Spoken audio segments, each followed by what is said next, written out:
Yolg'izlik. Bu so'zni eshitganimda yuragimda g'alati bir jimlik tarqaldi. Odamlar orasida yurib ham yolg'iz bo'lish mumkinligini endi anglayapman. Shovqin ichida sukut, kulgular orasida jimjitlik, nigohlar orasida esa hech kim yo'qligini his qilish bu chin yolg'izlikdir. Ba'zida tun qorong'u emas, yuraging qorong'u bo'ladi. Telefon jim, eshiklar yopiq, qalbing esa to'lib toshib turgan hayqiriqqa to'la. Ammo eshitadigan hech kim yo'q. Gaplashging keladi, lekin hech kim bilan.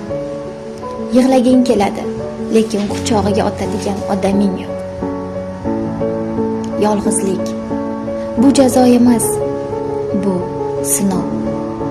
Bu o'zingizni tinglash, o'zingizni tushunish va eng muhimi, o'zingizni sevishga o'rganish uchun berilgan vaqt. Ehtimol bir kun kelib bu jimjitlik tugaydi. Yana yuragingizga nur kiradi. Ammo hozircha yolg'izlik bilan do'stmiz. U sizga sabrni, kuchni va sukutda ham hayot borligini o'rgatmoqda.